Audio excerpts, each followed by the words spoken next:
The mole had long wanted to make the acquaintance of the badger. He seemed, by all accounts, to be such an important personage and, though rarely visible, to make his unseen influence felt by everybody about the place. But whenever the mole mentioned his wish to the water rat, he always found himself put off. "It's all right," the rat would say. "Badger'll turn up some day or other. He's always turning up, and then I'll introduce you. The best of fellows. But you must not only take him as you find him, but when you find him. Couldn't you ask him here dinner or something?" said the mole. "He wouldn't come," replied the rat simply. "Badger hates society and invitations and dinner and all that sort of thing." "Well then, supposing we go and call on him?" suggested the mole. "Oh, I'm sure he wouldn't like that at all," said the rat, quite alarmed.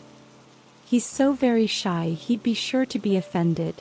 I've never even ventured to call on him at his own home myself, though I know him so well. Besides, we can't.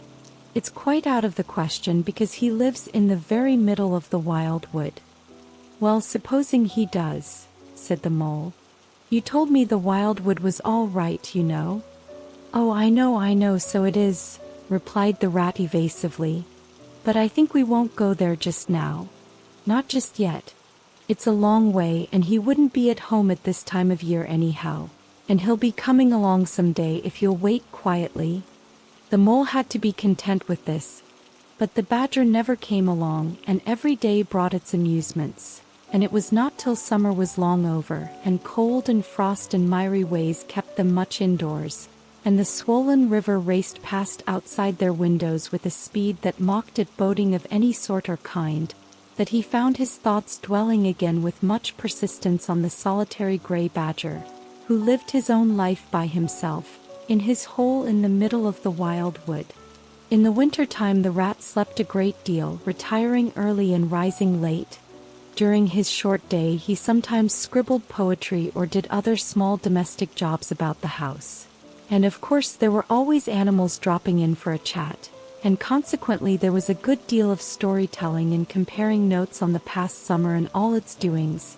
Such a rich chapter it had been when one came to look back on it all, with illustrations so numerous and so very highly colored. The pageant of the river bank had marched steadily along, unfolding itself in scene pictures that succeeded each other in stately procession. Purple loosestrife arrived early, shaking luxuriant tangled locks along the edge of the mirror whence its own face laughed back at it. Willow herb, tender and wistful like a pink sunset cloud, was not slow to follow. Comfrey, the purple hand in hand with the white, crept forth to take its place in the line. And at last one morning the diffident and delaying dog Rose stepped delicately on the stage, and one knew as if string music had announced it in stately chords that strayed into a gavotte, that June at last was here. One member of the company was still awaited, the shepherd boy for the nymphs to woo, the knight for whom the ladies waited at the window, the prince that was to kiss the sleeping summer back to life and love.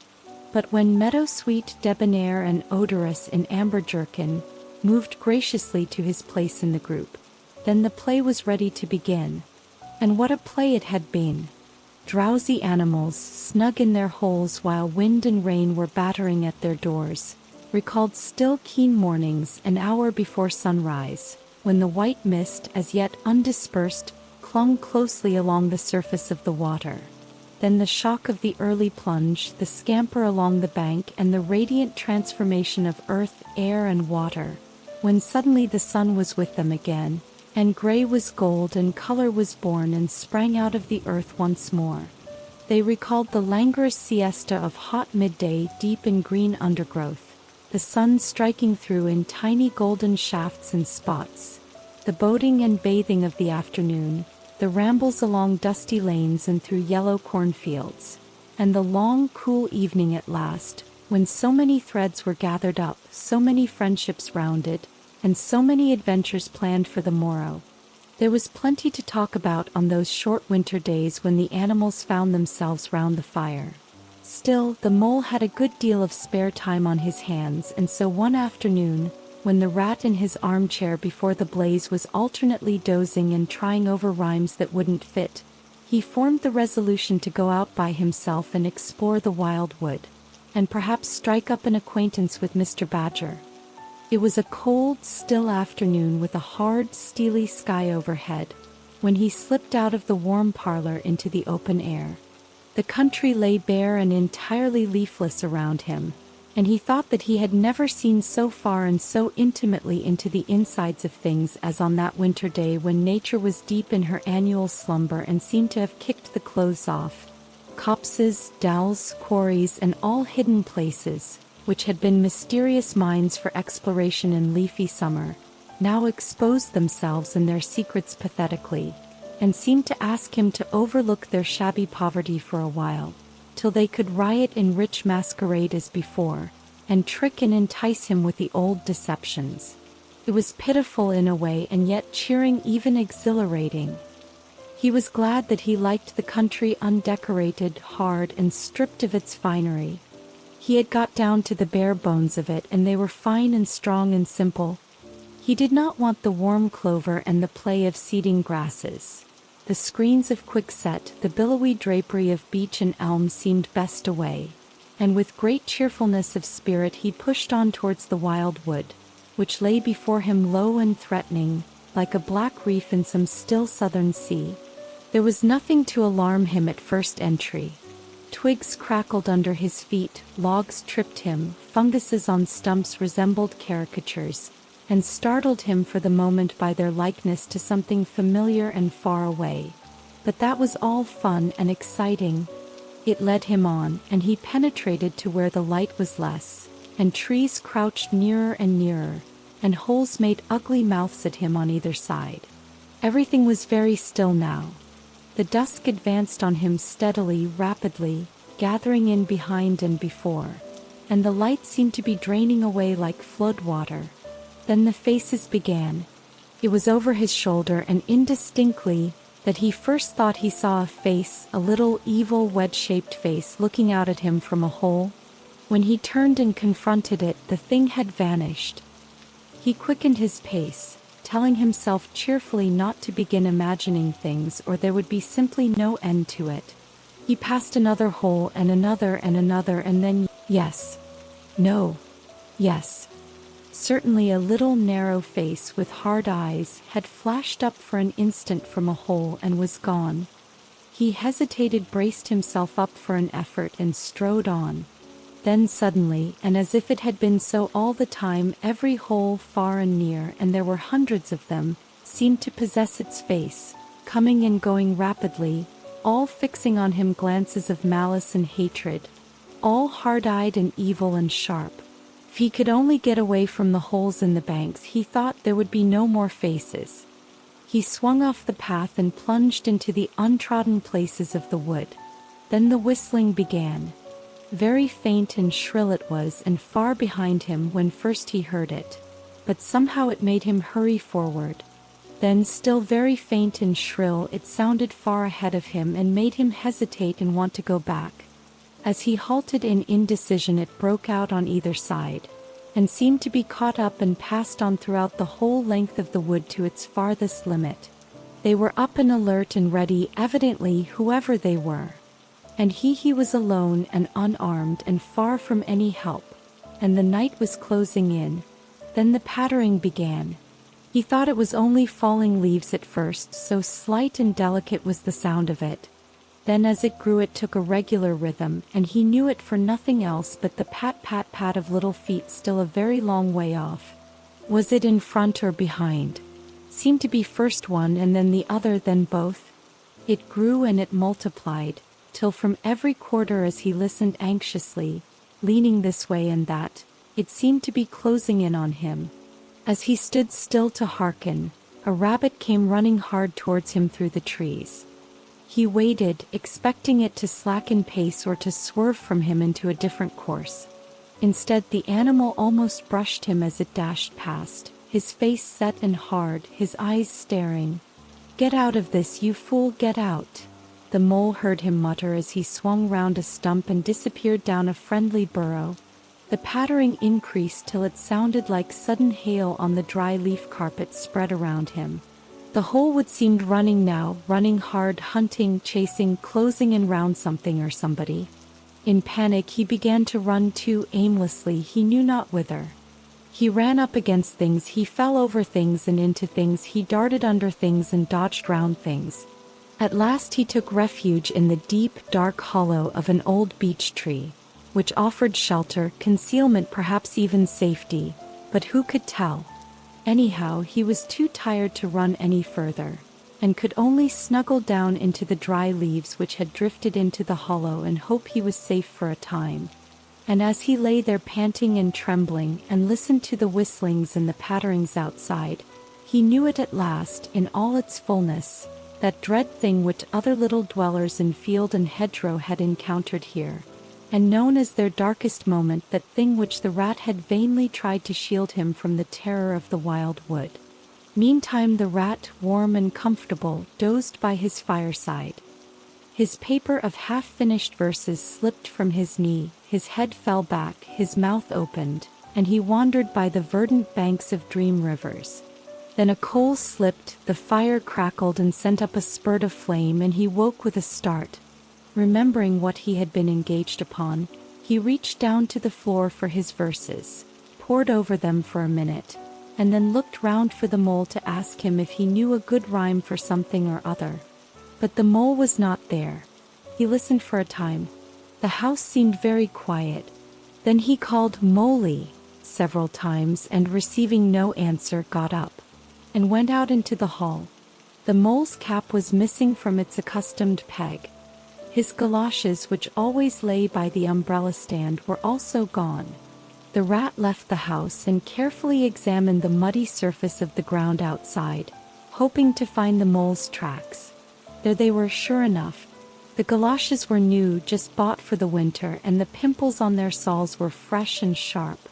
He could see the imprints of them in the mud, running along straight and purposeful, leading direct to the wild wood. The rat looked very grave and stood in deep thought for a minute or two. Then he re-entered the house, strapped a belt round his waist, shoved a brace of pistols into it, took up a stout cudgel that stood in a corner of the hall, and set off for the wild wood at a smart pace. It was already getting towards dusk when he reached the first fringe of trees and plunged without hesitation into the wood, looking anxiously on either side for any sign of his friend. Here and there wicked little faces popped out of holes, but vanished immediately at sight of the valorous animal, his pistols, and the great ugly cudgel in his grasp. And the whistling and pattering, which he had heard quite plainly on his first entry, died away and ceased, and all was very still. He made his way manfully through the length of the wood to its furthest edge. Then, forsaking all paths, he set himself to traverse it, laboriously working over the whole ground, and all the time calling out cheerfully, "Molly, Molly, Molly. Where are you?" "It's me, it's old rat." He had patiently hunted through the wood for an hour or more, when at last to his joy he heard a little answering cry. Guiding himself by the sound, he made his way through the gathering darkness to the foot of an old beech tree, with a hole in it, and from out of the hole came a feeble voice, saying, "Ratty, is that really you?" The rat crept into the hollow, and there he found the mole, exhausted and still trembling. "Oh, rat," he cried, "I've been so frightened you can't think." "Oh, I quite understand," said the rat soothingly. "You shouldn't really have gone and done it, mole. I did my best to keep you from it. We riverbankers, we hardly ever come here by ourselves. If we have to come, we come in couples at least. Then we're generally all right. Besides, there are 100 things one has to know which we understand all about and you don't as yet. I mean passwords and signs and sayings which have power and effect, and plants you carry in your pocket and verses you repeat and dodges and tricks you practice. All simple enough when you know them, but they've got to be known if you're small or you'll find yourself in trouble. Of course, if you were badger or otter, it would be quite another matter. Surely the brave Mr. Toad wouldn't mind coming here by himself, would he?" inquired the mole. "Old Toad," said the rat, laughing heartily. He wouldn't show his face here alone, not for a whole hatful of golden guineas. Toad wouldn't. The mole was greatly cheered by the sound of the rat's careless laughter, as well as by the sight of his stick and his gleaming pistols, and he stopped shivering and began to feel bolder and more himself again. "Now then," said the rat presently, "we really must pull ourselves together and make a start for home while there's still a little light left. It will never do to spend the night here, you understand. Too cold for one thing." "Dear Ratty," said the poor mole, "I'm dreadfully sorry, but I'm simply dead beat, and that's a solid fact.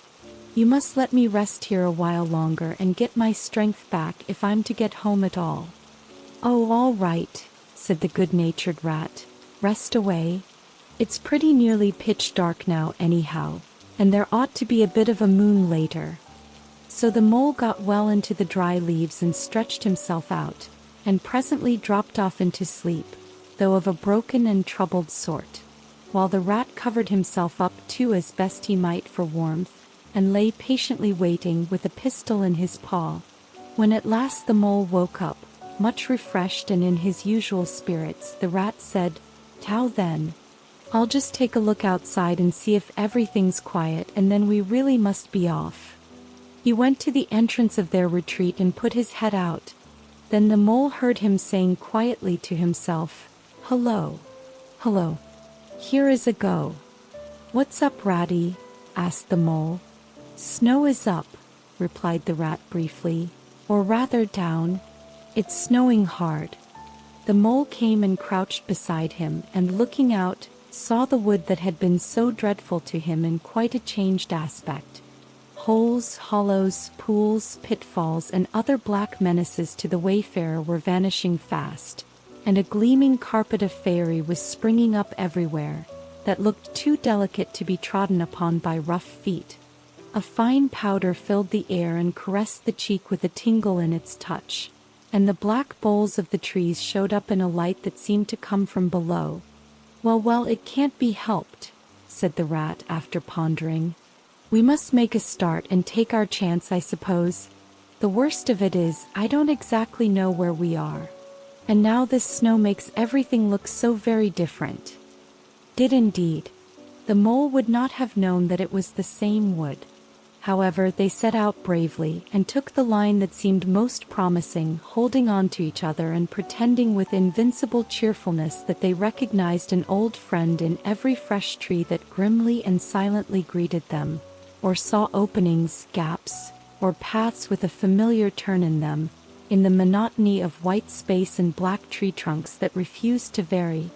An hour or two later they had lost all count of time. They pulled up, dispirited, weary, and hopelessly at sea, and sat down on a fallen tree trunk to recover their breath and consider what was to be done. They were aching with fatigue and bruised with tumbles. They had fallen into several holes and got wet through. The snow was getting so deep that they could hardly drag their little legs through it, and the trees were thicker and more like each other than ever. There seemed to be no end to this wood, and no beginning, and no difference in it, and worst of all, no way out. "We can't sit here very long," said the rat. "We shall have to make another push for it and do something or other.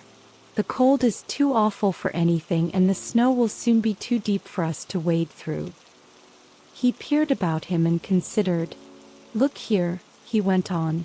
"This is what occurs to me. There's a sort of dell down here in front of us, where the ground seems all hilly and humpy and hummocky. We'll make our way down into that and try and find some sort of shelter, a cave or hole with a dry floor to it, out of the snow and the wind, and there we'll have a good rest before we try again, for we're both of us pretty dead beat. Besides, the snow may leave off, or something may turn up." So once more they got on their feet and struggled down into the dell, where they hunted about for a cave or some corner that was dry and a protection from the keen wind and the whirling snow. They were investigating one of the hummocky bits the rat had spoken of, when suddenly the mole tripped up and fell forward on his face with a squeal. "Oh, my leg!" he cried. "Oh, my poor shin!" And he sat up on the snow and nursed his leg in both his front paws. "Poor old mole," said the rat kindly. You don't seem to be having much luck today, do you? Let's have a look at the leg. Yes, he went on, going down on his knees to look. You've cut your shin, sure enough. Wait till I get at my handkerchief and I'll tie it up for you. I must have tripped over a hidden branch or a stump, said the mole miserably. Oh my. Oh my. It's a very clean cut, said the rat, examining it again attentively. That was never done by a branch or a stump. Looks as if it was made by a sharp edge of something in metal. Funny. He pondered a while and examined the humps and slopes that surrounded them. Well, never mind what done it, said the mole, forgetting his grammar in his pain. It hurts just the same whatever done it. But the rat, after carefully tying up the leg with his handkerchief, had left him and was busy scraping in the snow. He scratched and shoveled and explored, all four legs working busily, while the mole waited impatiently, remarking at intervals, "Oh, come on, rat." Suddenly the rat cried, "Hooray!" and then, "Hooray! Hooray! Hooray! Hooray!" and fell to executing a feeble jig in the snow. "What have you found, Ratty?" asked the mole, still nursing his leg. "Come and see," said the delighted rat as he jigged on. The mole hobbled up to the spot and had a good look. "Well," he said at last slowly, "I see it right enough. Seen the same sort of thing before lots of times. Familiar object, I call it. A door scraper. Well, what of it? Why dance jigs around a door scraper? But don't you see what it means, you dull-witted animal?" cried the rat impatiently. "Of course I see what it means," replied the mole. "It simply means that some very careless and forgetful person has left his door scraper lying about in the middle of the wildwood, just where it's sure to trip everybody up. Very thoughtless of him, I call it. When I get home I shall go and complain about it to somebody or other. See if I don't." "Oh dear, oh dear," cried the rat in despair at his obtuseness. "Here, stop arguing and come and scrape." And he set to work again and made the snow fly in all directions around him. After some further toil his efforts were rewarded, and a very shabby doormat lay exposed to view. "There, what did I tell you?" exclaimed the rat in great triumph. "Absolutely nothing whatever," replied the mole with perfect truthfulness. "Well now," he went on, "you seem to have found another piece of domestic litter, done for and thrown away, and I suppose you're perfectly happy. Better go ahead and dance your jig round that if you've got to, and get it over, and then perhaps we can go on and not waste any more time over rubbish heaps. Can we eat a doormat? Or sleep under a doormat? Or sit on a doormat and sledge home over the snow on it, you exasperating rodent? Do you mean to say," cried the excited rat, "that this doormat doesn't tell you anything?" "Really, rat," said the mole quite pettishly, "I think we've had enough of this folly. Who ever heard of a doormat telling anyone anything? They simply don't do it. They are not that sort at all. Doormats know their place." "Now look here, you thick-headed beast," replied the rat, really angry. "This must stop. Not another word, but scrape, scrape and scratch and dig and hunt round, especially on the sides of the hummocks, if you want to sleep dry and warm tonight, for it's our last chance." The rat attacked a snowbank beside them with ardor, probing with his cudgel everywhere and then digging with fury. And the mole scraped busily too, more to oblige the rat than for any other reason, for his opinion was that his friend was getting light-headed. Some 10 minutes hard work, and the point of the rat's cudgel struck something that sounded hollow. He worked till he could get a paw through and feel, then called the mole to come and help him. Hard at it went the two animals, till at last the result of their labors stood full in view of the astonished and hitherto incredulous mole. In the side of what had seemed to be a snowbank stood a solid-looking little door, painted a dark green. An iron bell pull hung by the side, and below it, on a small brass plate, neatly engraved in square capital letters, they could read by the aid of moonlight, "Mr. Badger." The mole fell backwards on the snow from sheer surprise and delight. "Rat," he cried in penitence, "you're a wonder. A real wonder, that's what you are. I see it all now. You argued it out step by step in that wise head of yours from the very moment that I fell and cut my shin, and you looked at the cut and at once your majestic mind said to itself, 'Door scraper.' And then you turned to and found the very door scraper that done it. Did you stop there? No. Some people would have been quite satisfied, but not you. Your intellect went on working. 'Let me only just find a doormat,' says you to yourself, 'and my theory is proved.' And of course you found your doormat. You're so clever, I believe you could find anything you liked. 'Now,' says you, 'that door exists as plain as if I saw it. There's nothing else remains to be done but to find it.' Well, I've read about that sort of thing in books, but I've never come across it before in real life. You ought to go where you'll be properly appreciated. You're simply wasted here among us fellows. If I only had your head, Ratty. But as you haven't," interrupted the rat rather unkindly, "I suppose you're going to sit on the snow all night and talk? Get up at once and hang on to that bell pull you see there and ring hard as you can while I hammer." While the rat attacked the door with his stick, the mole sprang up at the bell pull, clutched it and swung there, both feet well off the ground, and from quite a long way off they could faintly hear a deep-toned bell respond.